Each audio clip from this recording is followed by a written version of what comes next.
Você encontra dificuldades ao ler a Bíblia? Como geralmente você costuma fazer? Eu acredito que um dos conselhos mais úteis que já recebi na vida veio de um dos professores que conheci no seminário. Acredito que logo nos primeiros meses de curso. Falando sobre a Bíblia aos alunos em sala, ele nos disse: alguns passam horas olhando as folhas, outros gastam dias percebendo os caules. Nós precisamos fazer isso. Mas se nós não olharmos a floresta inteira, jamais entenderemos as suas árvores. Eu acredito que é isso, irmãos, que precisamos fazer ao ler cada um dos textos bíblicos. Especialmente, no nosso caso, o texto de Atos. Desde Gênesis a Apocalipse encontramos uma mensagem que acompanha todo o texto bíblico. Encontramos a imagem da mulher e da serpente, figuras que biblicamente ilustram a igreja e Satanás. Ao longo de todo o texto encontramos uma guerra sendo travada entre essas duas partes. Desde os bebês do sexo masculino no Egito, da morte destes, até os primeiros casos de perseguição que são desencadeados na igreja do século I. Em todos os casos, encontramos uma batalha espiritual sendo travada. Das mais variadas maneiras, o diabo tem tentado impedir o progresso do Evangelho, atacando a igreja, minando a palavra, a fim de destruir o povo de Deus. E de uma forma constante, ele também tem fracassado. Por mais que ele seja poderoso, por mais que o diabo tenha sim algum poder, ele não pode todas as coisas. A palavra de Deus, irmãos, é superior. Por sinal, é isso que o texto de Atos, através do capítulo 16, irá nos falar hoje. Peço que você leia comigo, como falei, o versículo 25, que nos diz o seguinte: por volta da meia-noite, Paulo e Silas estavam orando e cantando hinos a Deus. Os outros presos os ouviam. Senhor Jesus, perdoa, Senhor, os nossos pecados. Nós vamos ao Senhor com as nossas vidas, Pai, queremos te pedir perdão, Senhor. Todos nós temos falhado contra o Senhor, temos pecado contra Ti, e é somente pelo Teu Filho que nós podemos tanto pregar como ouvir Teu Evangelho. O Senhor conhece, Pai, o nosso coração, o Senhor sabe das nossas dificuldades, dos nossos problemas, dos nossos dilemas, e eu peço que a Tua palavra venha ao nosso encontro essa manhã. Nos mude, Senhor, naquilo que o Senhor deseja, nos transforme naquilo que o Senhor quer, que possamos ser alvos do Teu Evangelho, Pai. Teu Evangelho triunfe sobre os nossos pecados, que Teu Evangelho triunfe sobre a dureza do nosso coração, sobre os nossos erros, sobre as nossas incertezas, que Teu Evangelho promova mudança e transformação em nossas vidas para a Tua glória. É assim que nós te oramos, em nome de Jesus. Amém.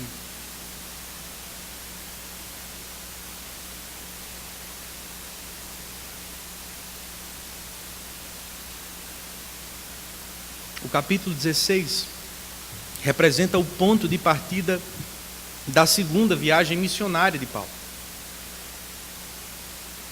Após colher os frutos de sua primeira viagem missionária, Paulo e seus companheiros dão continuidade à missão da evangelização. Pela providência de Deus, as portas para a pregação do Evangelho na Ásia Menor haviam se fechado. Mas o Senhor, por outro lado, abriu as portas da pregação na Macedônia, especialmente na cidade de Filipos. Ali, Deus abre o coração de uma mulher chamada Lídia. Enquanto Paulo pregava, o Senhor toca o seu coração, salva aquela mulher, juntamente com a sua família, todos são batizados. E aqueles que antes não faziam parte do povo de Deus, agora são ingressos na comunidade da fé. A fim de continuar aproveitando as portas que o Senhor tem aberto naquela cidade, Paulo, juntamente com a sua comitiva apostólica, continuam no mesmo local, pregam o Evangelho, no entanto, sem esperar tanta oposição assim. Anunciar o Evangelho, conforme encontramos Lucas relatar nesse episódio, Satanás se levanta, irmãos, novamente contra a palavra de Deus. Seja pelo engano, seja pela oposição dos homens ou malícia do Estado. Satanás, ele se mostra incansavelmente pronto barrar ou tentar impedir a causa de Cristo. O que o texto, por outro lado, nos mostra é que Satanás pode até tentar, ele pode até se levantar contra, ele pode até ter objetivos de atacar o povo de Deus e a sua palavra, o Evangelho. No entanto, ele não conseguirá silenciar a voz de Deus. O Evangelho do nosso Senhor Jesus Cristo, em todos os tempos, no século I e nos nossos dias, sempre será superior. Mas como, irmãos? De que maneira o Evangelho de Cristo se mostra superior? Como Lucas revela a superioridade do Evangelho em nossos dias por meio desse texto? Perceba ao longo do texto como Lucas nos sugere 3 aspectos desta superioridade. Destacando inicialmente a partir dos versos 16 a 18, o autor sagrado nos faz ver que o Evangelho é superior à falsa religião. Você pode acompanhar essas verdades ao longo do seu boletim, na parte de trás. Enquanto voltavam para o mesmo lugar onde tinham pregado pela primeira vez, tinham visto a primeira conversão em Filipos. Conforme Lucas relata na parte B do verso 16, novamente Paulo e a sua comitiva são surpreendidos. Dessa vez, diz o texto, encontramos uma escrava que tinha um espírito pelo qual predizia o futuro. Ela ganhava muito dinheiro para os seus senhores com adivinhações. Quem era essa moça? A respeito desta, 2 coisas nos são ditas. Primeiramente, Lucas nos fala a respeito da sua realidade social. Conforme o verso 16, se tratava de uma jovem escrava. Já na segunda informação, é o seu estado espiritual que é posto em cena. Não era a escravidão dos senhores humanos, aquilo que mais marcava a vida daquela mulher. Segundo o texto nos fala, era o cativeiro satânico, a sua pior e mais dura realidade. É o que nos fica claro com a expressão grega que Lucas utiliza no verso 16, traduzida em nossas Bíblias como espírito pelo qual predizia o futuro, mas que literalmente, irmãos, significa espírito da Piton. O que, segundo o reverendo Paulo Anglada, tratava-se de uma referência a uma serpente ou dragão da mitologia grega, que teria sido morta pelo deus Apolo, o qual tomou para si o poder da clarividência. É dessa mesma expressão que Lucas aqui utiliza, que aquela mulher era conhecida, que vem o termo pitonisas, o título que era empregado às mulheres que alegavam para si tal dom. É por estar possessa desse, ou quem sabe até mesmo de mais demônios, que conforme Lucas relata no verso 17, essa moça seguia a Paulo e a nós gritando: estes homens são servos do Deus Altíssimo, e lhes anunciam um caminho de salvação.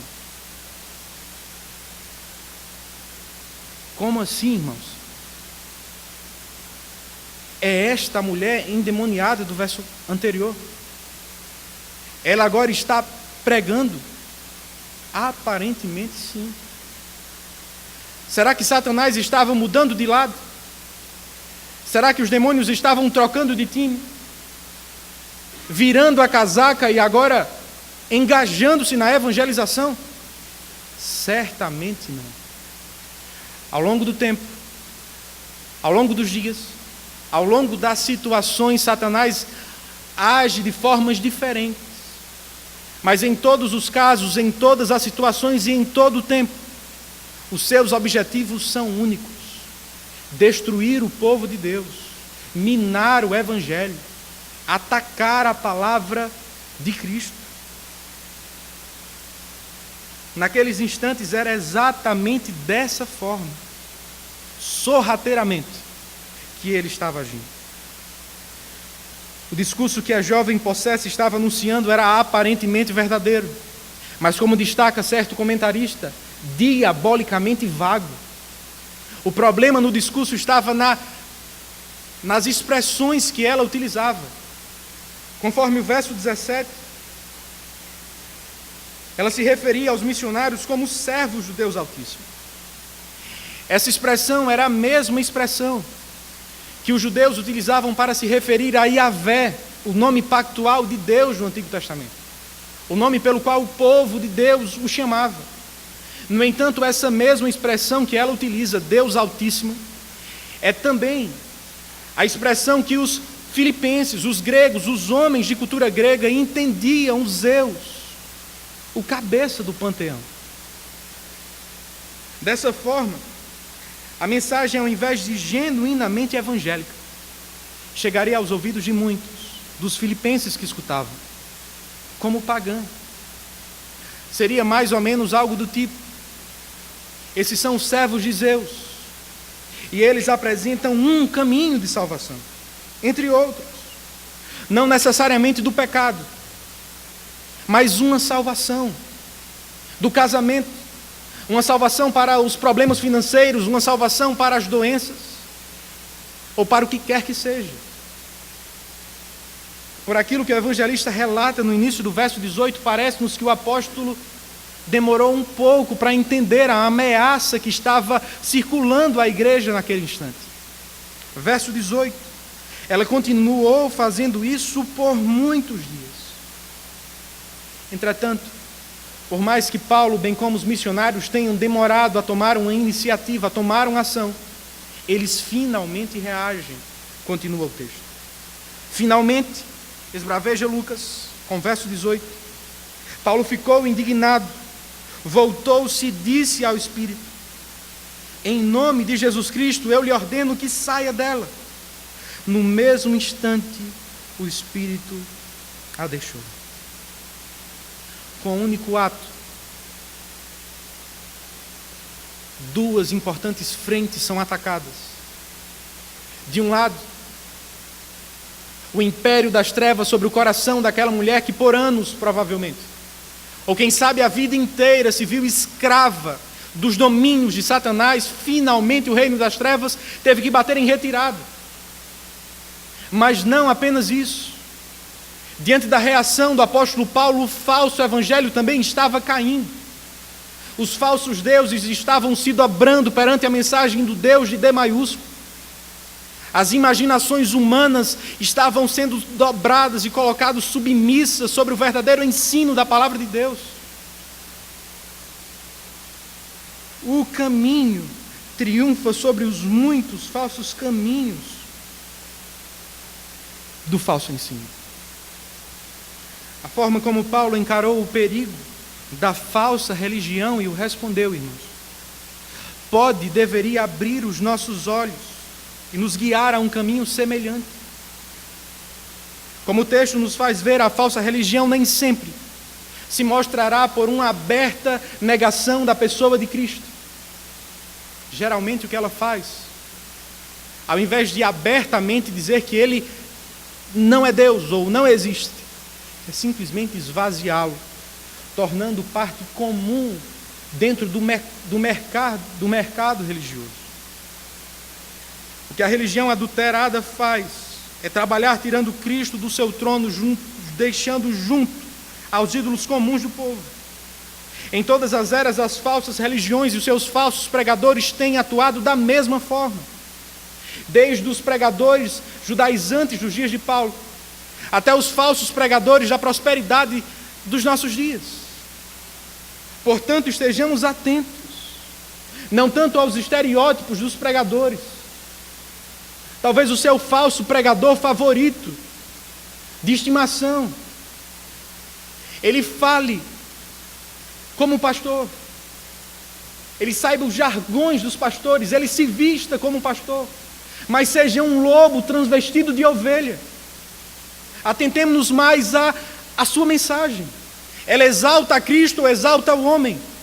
Ela é focada no que Deus fez por nós em Cristo na cruz do Calvário, ou naquilo que nós podemos fazer para conquistar o favor de Deus? Ela faz voltar os seus olhos a Cristo e à eternidade, ou faz voltar os seus olhos ao mundo e aos seus ídolos?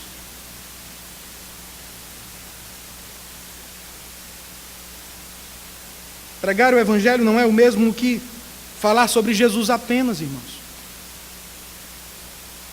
Pregar o Evangelho é falar sobre o que a Bíblia diz a respeito de Cristo.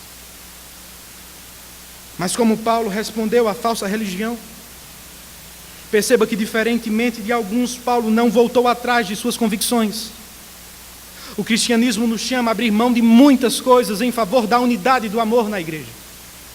Por exemplo, do orgulho do nosso coração, da ganância que nos domina, da individualidade, do individualismo, melhor dizendo. Mas nunca Jesus e os apóstolos nos orientaram a abrir mão da verdade. Aquela mulher não foi liberta porque Paulo olhou para ela e disse: tudo bem, minha filha, você crê diferente. Ela foi liberta por Paulo acreditar e pregar a singularidade da pessoa de Cristo. No Evangelho não existe fé ecumênica, irmãos. A fé evangélica não é uma mensagem ecumênica. Pelo contrário. O que nós encontramos no Evangelho é um Deus que, por graça, resolve salvar povos de todas as línguas, tribos e nações da terra, mas pelos seus termos, pelo Evangelho. Visto a forma como o texto nos fala sobre a falsa religião, precisamos também entender aquilo que nos diz sobre o senhor desta, Satanás. Acredito que quando falamos sobre o assunto, o que nos falte seja equilíbrio. Geralmente somos tentados a cair em extremos. Ou dizemos que Satanás simplesmente não existe, não tem nenhum poder. Ou queremos colocá-lo quase que no braço do trono de Cristo. Precisamos de equilíbrio, irmãos. Se você até hoje achava que ele não existia, que era história da carochinha, que era história de desenho, que era conversa fiada, segundo esse texto, você está errado. Por outro lado, ele também não é tudo que as pessoas querem dizer que ele é. O diabo reinava sobre o coração daquela jovem.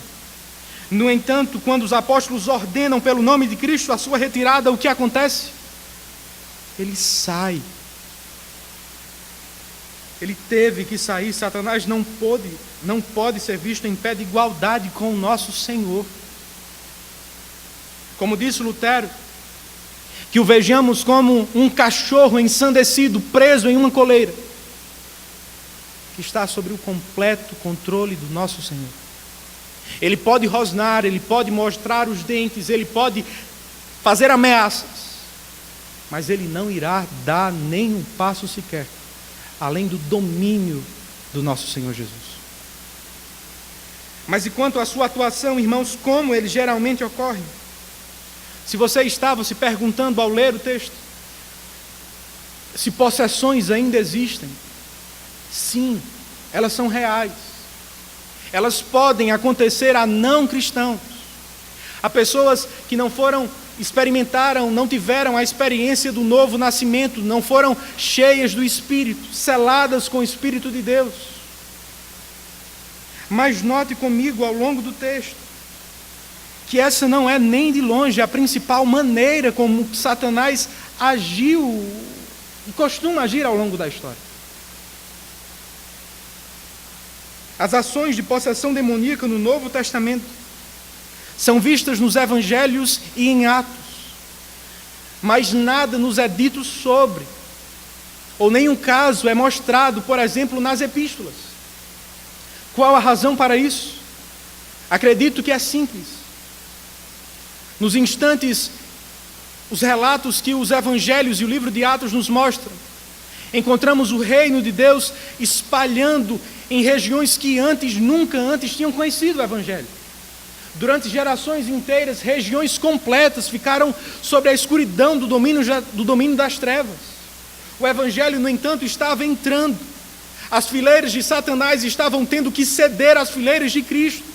As trevas estavam sendo dissipadas pela luz do Senhor. As libertações dos casos de possessão eram um testemunho claro, inequívoco. O reino de Cristo está triunfando sobre o império das trevas. Satanás está tendo que bater em retirada diante do exército de Cristo. O Senhor é Senhor sobre esse lugar, é por isso que eles têm que sair, eles não podem duelar com Cristo. Mas sendo dessa,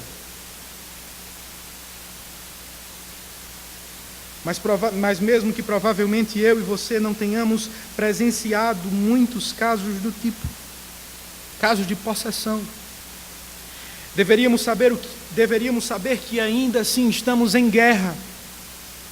E segundo Paulo escreveu aos Efésios, no capítulo 6, versículo 12, não contra seres humanos, mas contra poderes e autoridades, contra dominadores deste mundo das trevas, contra forças espirituais do mal.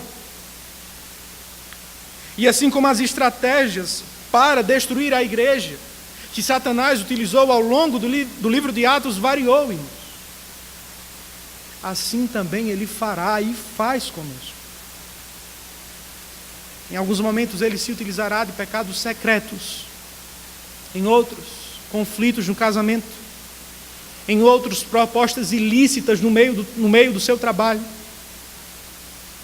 Mas sendo de uma forma ou de outra, agindo dessa maneira ou agindo daquela, ele sempre terá os mesmos objetivos: destruir a sua vida, atacar a obra de Cristo. A questão é, temos lutado, temos resistido diante dessa guerra que se coloca dentro de você, no meio de você, em frente a você, ao seu redor, estando você consciente ou não disso.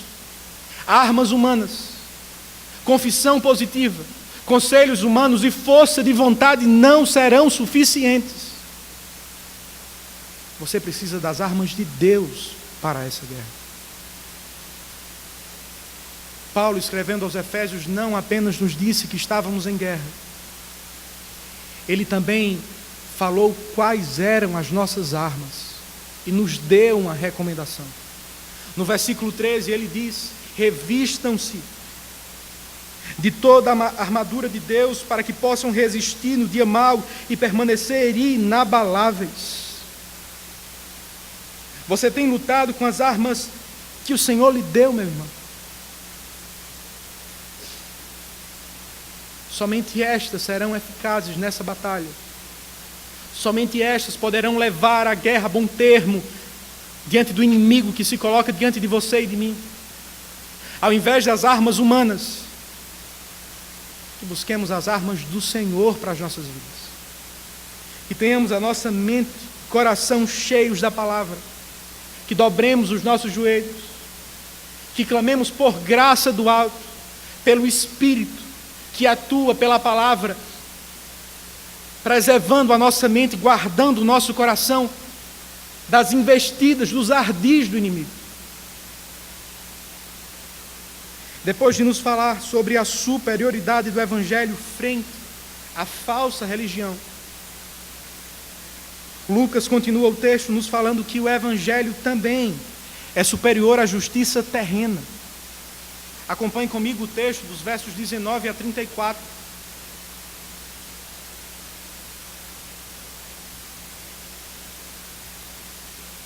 Depois de termos visto na divisão anterior uma jovem sendo liberta da escravidão do demônio, através do ministério do apóstolo, nesta somos agora informados quanto às consequências de tal libertação.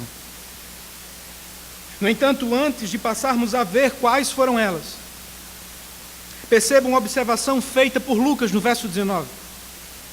Percebendo que a sua esperança de lucro tinha se acabado. Irmãos, o que o autor aqui faz é se utilizar da mesma expressão que tinha utilizado anteriormente no verso 18.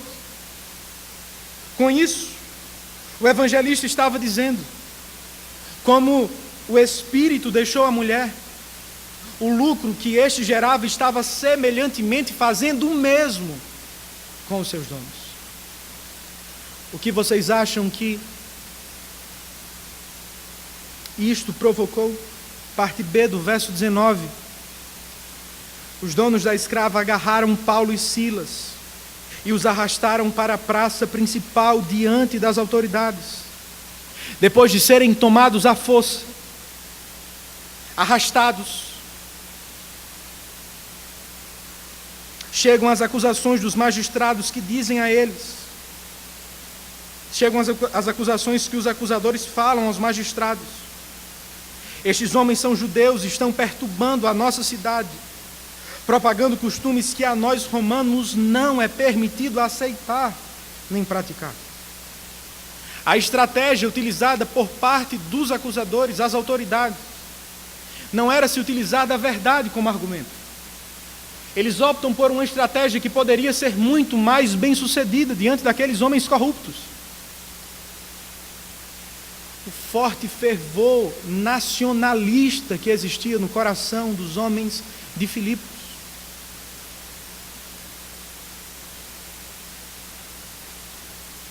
É por isso que encontramos na Bíblia as demarcações ao longo da acusação, estes e nós, judeus e romanos. Existia um forte antissemitismo naquele povo. É por isso que provavelmente não existiam muitos judeus naquela cidade. Havia uma certa separação de raças, separação de grupos, separação de etnias, judeus e gentios, romanos e judeus. Como colônia romana, o povo de Filipos se orgulhava de suas origens, irmãos. A verdade, todavia, em nada tinha a ver com o que aqueles homens estavam pregando. A real motivação, como vimos, era simplesmente de ordem financeira. O bolso deles foi tocado, por assim dizer, também exorcizado. E eles, bem como os demônios, não estavam nem um pouco satisfeitos com aquilo. Como a justiça dos homens agiu, fazendo profunda injustiça aos missionários. Versos de 22 a 24. A multidão ajuntou-se contra Paulo e Silas, e os magistrados ordenaram que se lhes tirassem as roupas e fossem açoitados. Depois de serem severamente açoitados, foram lançados na prisão. O carcereiro recebeu instrução para vigiá-los com cuidado. Tendo recebido tais ordens, ele os lançou no cárcere interior e lhes prendeu os pés no tronco. Ironicamente, após aceitarem a acusação de que os missionários estavam indo contra os costumes dos romanos, é exatamente isso que aquelas autoridades fazem contra Paulo e Silas. Eles não agem conforme a lei predizia. Eles não dão oportunidade a Paulo e Silas a serem julgados, a serem ouvidos. Eles simplesmente tomam ação. Mas é logo após tudo isso, enquanto os dois se achavam presos, surrados, nus, provavelmente, que algo inesperado acontece. Orando e cantando hinos a Deus, enquanto os outros presos os ouviam.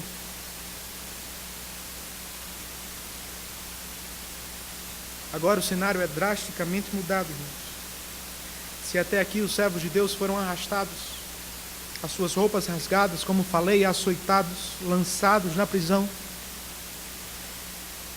e à primeira vista Deus nada fez para resgatar ou para impedir aqueles homens de experimentar tamanhas doses de sofrimento. A partir do verso 26 é precisamente o que ele faz. Deus intervém. De repente, houve um terremoto, diz Lucas, tão violento que os alicerces da prisão foram abalados. Imediatamente todas as portas se abriram e as correntes de todos se soltaram. O Senhor interviu extraordinariamente em favor dos seus servos naquele momento. Após se dar conta de que todas as portas tinham se aberto e de que provavelmente por isso os presos deveriam estar todos soltos, fugiram. O carcereiro toma, conforme diz o verso 27, a seguinte iniciativa: desembaiou a espada para se matar, mas Paulo, verso 28, gritou: não faça isso, estamos todos aqui. Por que o carcereiro iria se matar? A resposta mais óbvia a se fazer diante daquela situação para ele, além da desonra que o acontecimento iria provocar em sua reputação, Era provavelmente esse o seu destino diante da pena que as autoridades iriam impor sobre ele, pelo acontecimento. Porque os presos permaneceram. Será que ficaram impactados com aquilo que o Deus dos missionários tinha feito? Será que Deus, de maneira extraordinária, assim como enviou o terremoto também, os impediu e fez com que permanecessem na cadeia, mesmo com as grades soltas, abertas? Será que ficaram com medo dos soldados que provavelmente estavam ao redor da cadeia fazendo guarda? Ao certo, nós não podemos saber o que motivou o coração daqueles homens a permanecer. E nem de longe isso é o mais importante do texto. O que precisamos reparar nesse texto é que não foram os fundamentos apenas da cadeia que foram abalados. Quando aquele homem entendeu que fora Deus que fizera aquilo, conforme diz um comentarista, o seu mundo foi abalado e o seu coração derretido.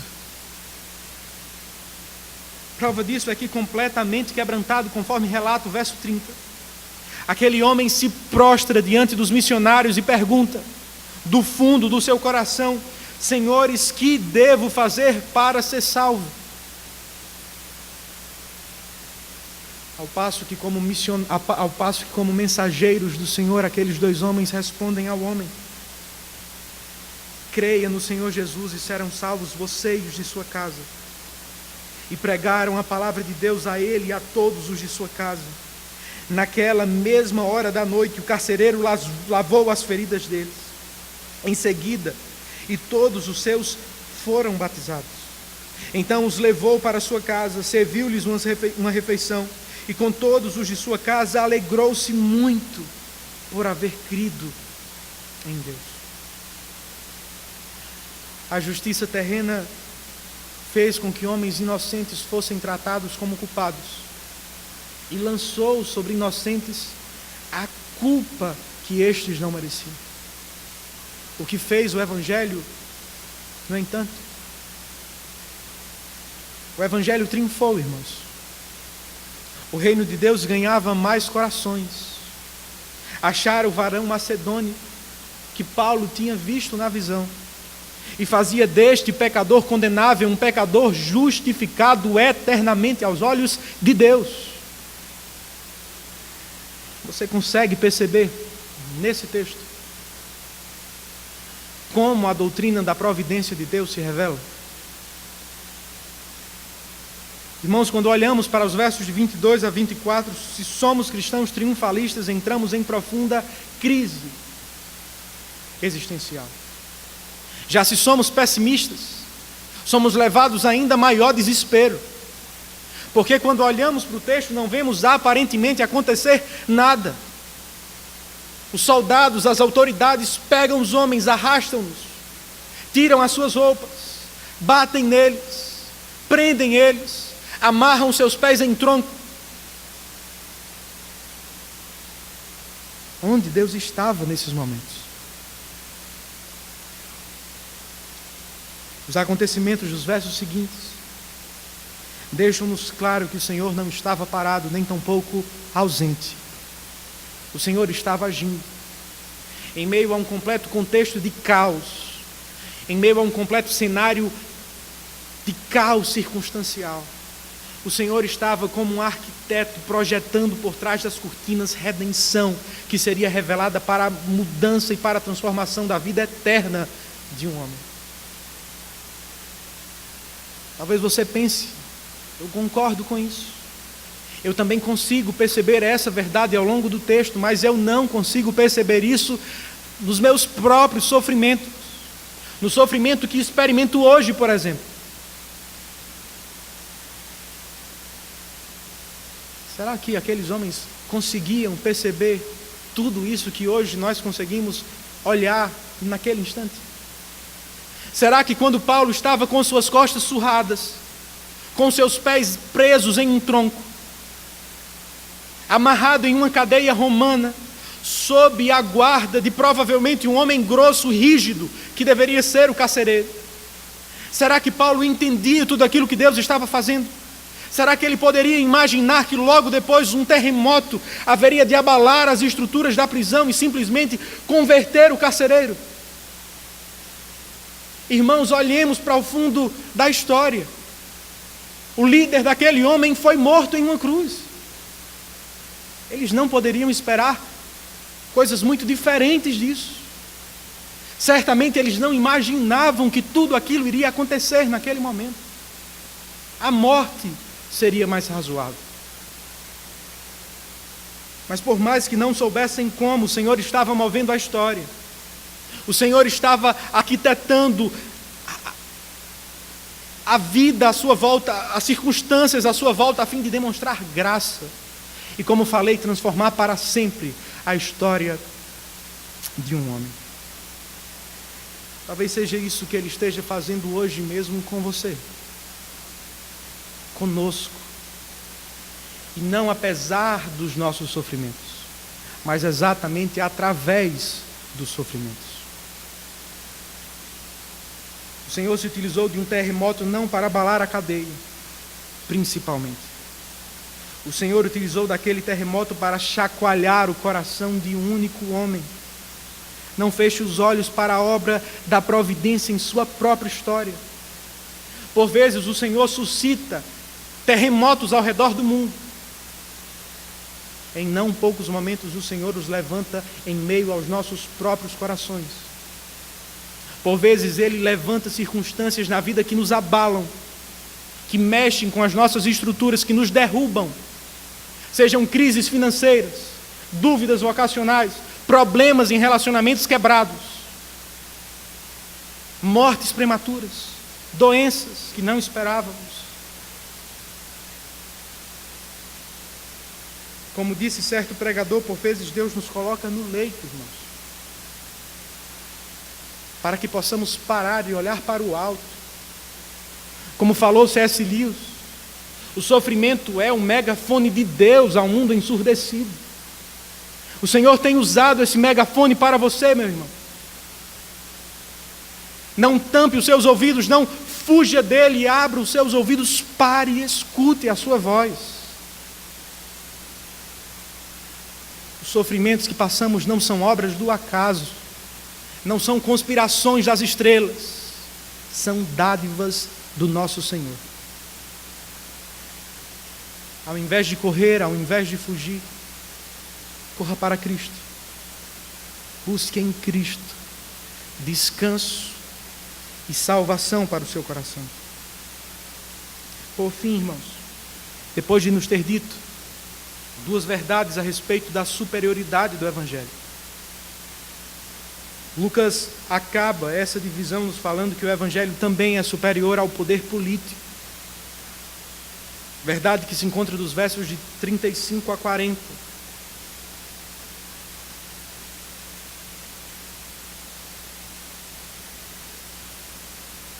Após o carcereiro e toda a sua casa terem as suas vidas transformadas pelo poder do Evangelho, sendo inclusive batizados e ingressos na comunidade da fé que nascia em Filipos naqueles dias. O verso 35 e 36 continuam a história, dizendo: quando amanheceu, os magistrados mandaram os seus soldados ao carcereiro com esta ordem: solte estes homens. O carcereiro disse a Paulo: os magistrados deram ordens para que você e Silas sejam libertados. Agora podem sair. Vão em paz. Nós não temos como saber com que ênfase aquele homem falou aquelas palavras. Qual foi a tonalidade da sua voz, mas eu imagino que era de grande felicidade, irmãos. Imagine a situação dele, comunicando agora aos seus mais novos irmãos na fé e paz na fé, de que eles não precisavam mais estar presos, mas agora eram novamente livres. Como Paulo respondeu à boa notícia? Verso 37. Mas Paulo disse aos soldados: sendo nós cidadãos romanos, eles nos açoitaram publicamente sem processo formal e nos lançaram na prisão. E agora querem livrar-se de nós secretamente? Não. Venham eles mesmos e nos libertem. Por que ele agiu assim? Será que se tratava uma queda de braço de ego? Luta por respeito e personalidade? Ao punirem os dois cristãos, os dois cidadãos romanos também, que eram, sem um devido julgamento formal, as autoridades estavam indo de acordo com a lei romana, de acordo com os costumes, de acordo com aquilo que pregava o império. Era necessário que eles passassem por um julgamento formal, onde poderiam ser ouvidos, pelo menos. Não é isso que receberam. Entretanto, por mais que tenham sido aqueles dois, Paulo e Silas, que tenham experimentado sofrimentos e injustiça, quando tomam a decisão de falar de tal forma aos soldados e por tabela, as autoridades que haviam condenado os dois, eles não estavam agindo em causa própria apenas. Eles não estavam advogando ao seu próprio nome e respeito. Era mais do que isso que estava em jogo. Se ficassem calados naquela situação, poderiam deixar subentendido às autoridades de que injustiças como aquelas seriam toleradas. A nova igreja que surgia naqueles dias em Filipos. Como observa Martin Henry, não foi por questão de honra que Paulo protestou com firmeza, mas por justiça. E não tanto por ele mesmo, quanto por sua causa. Depois da declaração do apóstolo, diz o verso 38, os soldados relataram isso aos magistrados, os quais, ouvindo que Paulo e Silas eram romanos, ficaram atemorizados. As autoridades ficaram sem acreditar no que estavam ouvindo, porque aquilo chocou tanto aqueles homens, porque ficaram tão temerosos assim diante da notícia de Paulo a estes, tendo eles feito o que fizeram com dois cidadãos de Roma. Caso a informação chegasse a autoridades de patente superior, as consequências poderiam ser drásticas. Em casos similares, o resultado poderia ser um dos dois. Ou as autoridades pagariam o seu erro com seus próprios cargos, ou até mesmo a cidade inteira de Filipos sofreria pelo erro dos magistrados, perdendo desta forma a posição de colônia romana, os direitos que isto incluía, bem como os privilégios. O que estava em jogo era muito sério, era muito grave, e é por isso que aqueles que prenderam os dois com chicotes, rasgando as suas roupas, fazendo o que bem queriam, agora têm que se dobrar diante dos dois presos e vão ao seu encontro. Verso 39 e 40, vieram para se desculpar diante deles e, conduzindo-os para fora da prisão, pediram-lhes que saíssem da cidade. Depois que saíram da prisão, Paulo e Silas foram à casa de Lídia, onde se encontraram com os irmãos e os encorajaram. E então partiram. O que mais me chama, irmãos, a atenção nesses versos, nesse parágrafo, melhor dizendo, são exatamente esses últimos versos que acabamos de ler. Ao longo de todo o texto, nós encontramos aqueles dois simples missionários sendo feitos como que saco de batata nas mãos dos homens. Eles colocam de um lado, jogam para o outro, fazem o que querem, fazem o que não querem, batem, dão uma surra, tiram a roupa, levam preso, colocam os pés dos homens no tronco, e aparentemente nada está acontecendo. E como vemos no final, por fim, aqueles homens até mesmo, mediante a sua influência, acabam tirando os dois homens da cidade. Eles fazem muitas coisas com Paulo e Silas. Eles agem com força e massacram os dois missionários. Mas respondam-me vocês, o que eles conseguiram fazer contra o Evangelho. Eles poderiam surrar a Paulo e Silas, tirando desta forma as suas forças. O que poderiam fazer contra o Evangelho para tirar dele o seu poder e eficácia? Eles poderiam prender os pés de Paulo e Silas em um tronco, impedindo que estes corressem mundo afora e pregassem o Evangelho. Enquanto isso, enquanto presos, o Evangelho continua correndo livremente no coração dos filipenses. Os dois servos de Deus poderiam momentaneamente desfrutar da cadeia. Lídia, sua casa, a jovem, o carcereiro e os seus, eram agora livres em Cristo Jesus. Outra vez, as vãs tentativas das trevas fracassam. Novamente, o Evangelho de Cristo triunfa. Será que os cristãos do nosso país realmente acreditam no poder do Evangelho? Será que nós acreditamos neste Evangelho que pregamos e que cremos, irmãos? Dizemos crer. Através desse texto, algumas coisas nos ficam bem claras. Por exemplo, não nos resta dúvida alguma diante daquilo que lemos, que a igreja não deve se colocar de forma anárquica, mas deve sim ser submissa às autoridades que foram constituídas antes de qualquer coisa pelo próprio Senhor. De maneira semelhante também conseguimos perceber de maneira clara que nós cristãos não apenas nos submetemos de modo indiferente, mas de maneira ativa também temos o papel de orar por aquele que nos representa. Se isso nos fica claro à medida que lemos o texto, o que deveríamos também perceber ao longo desta passagem é que a igreja não depende daqueles que estão no poder. A igreja não depende daqueles que têm o poder do Estado em suas mãos. Sim, em algum aspecto, como todas as outras pessoas, nós dependemos. Nós sofreremos como todos os outros brasileiros, com bons governantes ou péssimos governantes. As nossas vidas serão mais fáceis ou mais difíceis, de acordo com a decisão daqueles que estão no poder. No entanto, por outro lado,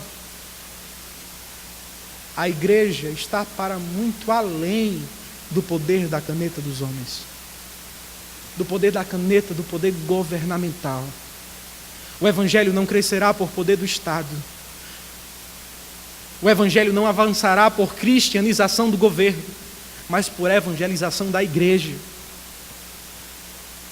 Ora, viveremos sobre governos de líderes mais justos, como Josias, que era tementes a Deus.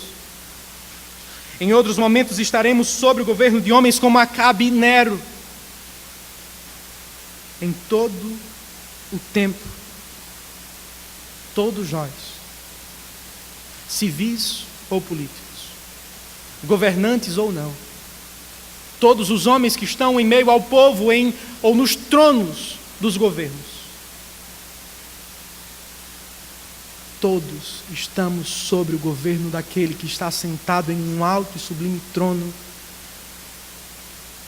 o Rei da Glória, o Senhor da Igreja, Cristo Jesus.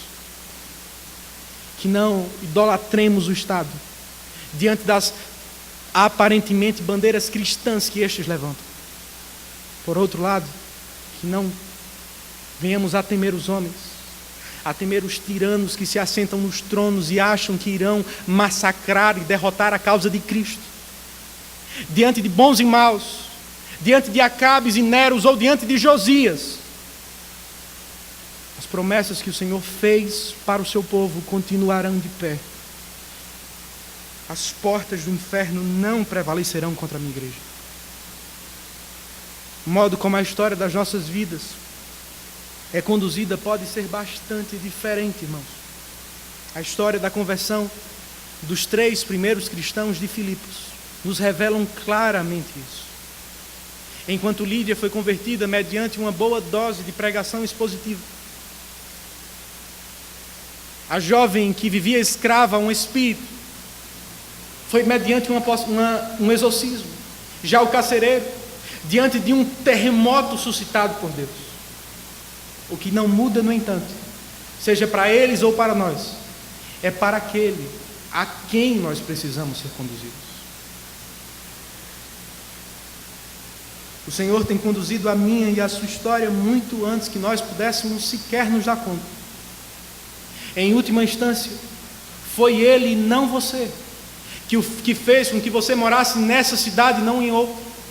Foi Ele e não você que escolheu a família que Ele faria com que você crescesse e ouvisse o Evangelho. Foi Ele que colocou amigos, colegas no trabalho cristãos. Foi Ele que fez com que despretensiosamente você fosse a um culto, mesmo quando odiava qualquer coisa do tipo. E em meio a essas pessoas ou essas situações, Ele levantou em você profunda convicção de pecado, abriu seus olhos, lançou o seu espírito, e você passou a ver aquilo que por toda a vida odiou e rejeitou. Foi o Senhor, irmãos. Era o Senhor que estava governando desde sempre. Louvemos a Ele por isso. Se esse não é o seu caso ainda, se você ainda não se acha dentro da família de Deus, lembre-se da resposta do apóstolo Paulo ao carcereiro: e creia no Senhor Jesus para a sua salvação. Que Deus nos abençoe, irmãos. Senhor Jesus, obrigado pela Tua palavra. Que o Senhor mude, Senhor, os nossos corações, transforme as nossas vidas, quebrante-nos, perdoa os nossos pecados, Pai. O Senhor os conhece e só Cristo pode perdoá-los. Obrigado, Senhor, porque temos a certeza de que há um caminho de graça que jamais será fechado para aqueles que Te buscam. Obrigado porque o Teu Evangelho triunfa sobre o inimigo, triunfa sobre a dureza do nosso coração, triunfa sobre a nossa incredulidade. Senhor, e por fim, triunfará sobre todo o mal que ainda reside nesse mundo. Nós por fim Te veremos, Pai. É em Teu nome que nós oramos gratos. Amém.